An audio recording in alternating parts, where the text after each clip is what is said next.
lenders tease you with low introductory rates. Not the money store.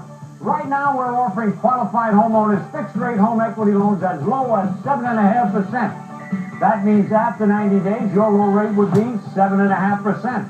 And after 2 years, just 7.5%. At the money store, we guarantee your low fixed rate will never go up. Apply right now. 1-800-LOAN-YES. The money store, where America goes for money. Thanks for coming. Thanks for having us. Honey, can you get the kids?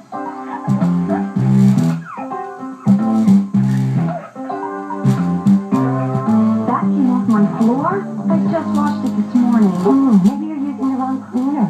Spick and Span has more cleaning power than other leading regular liquids, so it gets the dirt others can leave behind. Spick and Span, it gets the dirt others leave behind. Just like Mission Impossible's Rollin' Hand, actor Martin Landau sees the big picture. In 1955, he had the vision to quit a steady job as a New York Daily News cartoonist and become an actor. From 2,000 hopefuls who auditioned for the Actors Studio, only he and another then unknown won placements.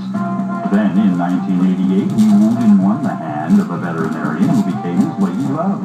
That too would prove to be a stroke of genius that changed his life. At his Los Angeles home, the veteran performer let the cat out of the bag about his unusual courtship with Gretchen Becker. She's also an actress, but what brought them together was nothing less than animal passion. This is a cat that Gretchen saved. This is a cat that was literally dead. I mean, it had, it was really in terrible shape. She's in great shape now. She's a strong cat, but Gretchen says I overfeed her. She's probably too big. Martin met the actress who played Jim Morrison's mom in The Doors at a Hollywood soiree. I didn't want to go to the party because my bird has just died, this mockingbird that I had, and I was very depressed, and my friend made me go because she thought I was so depressed. And I started talking to different people, and the first thing I'd say was, the mocking, they say, how you doing? I said, my mockingbird died. They say, oh, that's interesting. See you later. And I told it to him, and he said, oh, that's terrible. Tell me about it. So they've remained lovebirds ever since. Gretchen's a very real person. I mean, you get that sense. I mean, there's not a lot of artifice. She's, you're talking about a lot of dumb Hollywood blondes. Well, this is a smart Hollywood blonde. Black girl, good girl, pretty girl. A little too old for me, but... His dream house contains every creature comfort, but it turned into a dog slide when a television host bought the Ruby Valley Home and Museum next door. I've seen him both the house and the museum, but he's ripping down the house and ripping down the museum as we speak. And he's going to put up his own house, so it's a little noisy. Arsenio, speed it up, will you? Big Apple born and bred, Martin quickly learned the showbiz ropes, pounding the pavements to endless casting calls and auditions. Along the way, he palled with some classic classmates on their way to the top. Jimmy and I were really close. We were best friends. Two contemporaries and peers.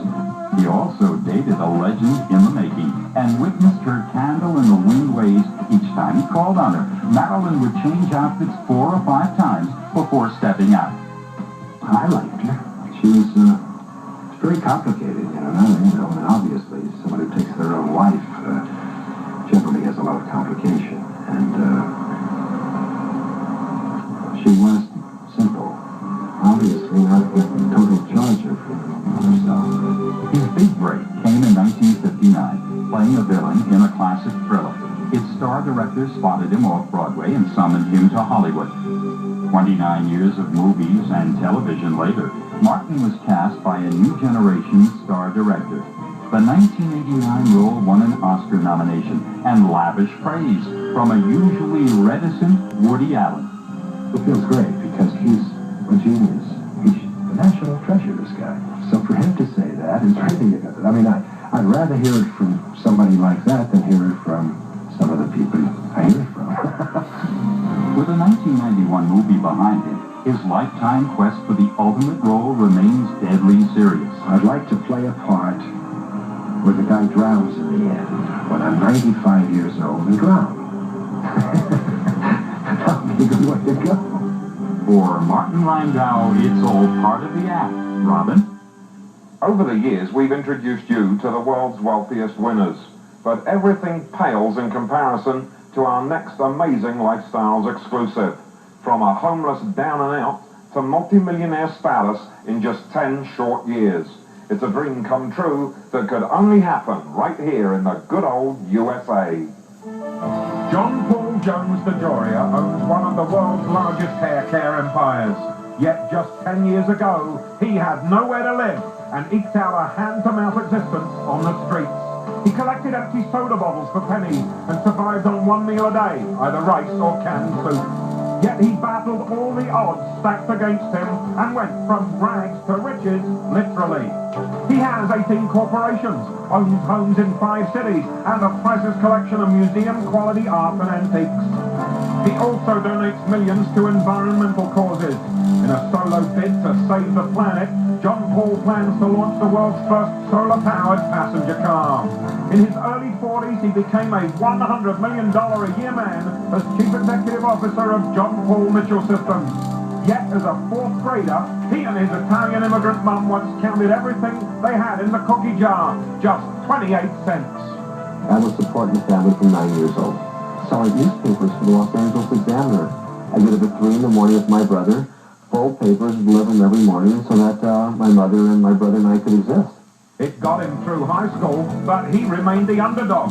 A teacher even picked John Paul and a beautiful classmate as the least likely to succeed. Michelle Phillips and I, who was Michelle Gillian, were in the 11th grade in business class.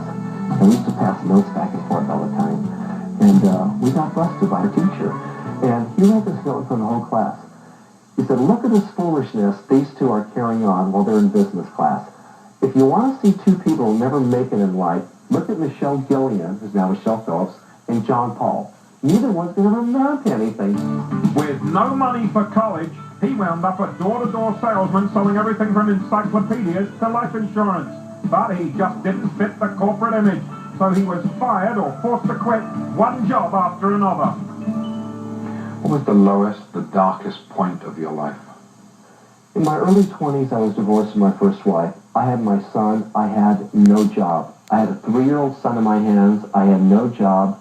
I had no place to live. I had nothing. And my good friend, who was a real down-to-earth biker at the time, brought me back again, saying, JP, you could do it. There's a place to live. I went out there and took Coke bottles at night. I cashed them at the drugstore. You'd only get 2 and 3 cents each in those days. That's how I fed my son. I didn't steal from anyone. I only took the Coke bottles. And we lived off a very skimpy diet, but we lived off that diet, and I was able to go back to work again. This time he sold beauty products, ironically, for one of his big competitors today, but was fired again because he wasn't considered management material. By 1979, out of work and out of luck, he moved to Hawaii, where being penniless wasn't quite so bad. You could live off the land and feel like you really don't belong to the world, you belong to yourself and to nature. In the ultimate twist of fate, he met an English hairdresser who had developed a new styling gel that nobody believed in. Nobody except our hero, John Paul. In 1980, he became Mitchell's marketing consultant and began knocking on doors all over again. From a rocky start, they slowly won a few clients, but it didn't even generate enough money to pay their own salaries. In a move that would change his life, they became partners and pooled their savings that totaled just $700.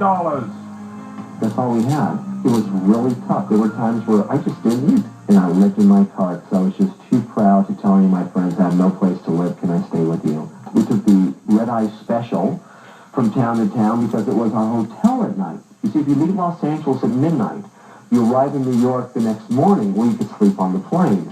Turned down by banks and with zero hope of raising money from investors, John Paul built a business on vision and hard work. His success truly underscores the work ethic. But I had to ask, could anyone have made those kind of waves in corporate America?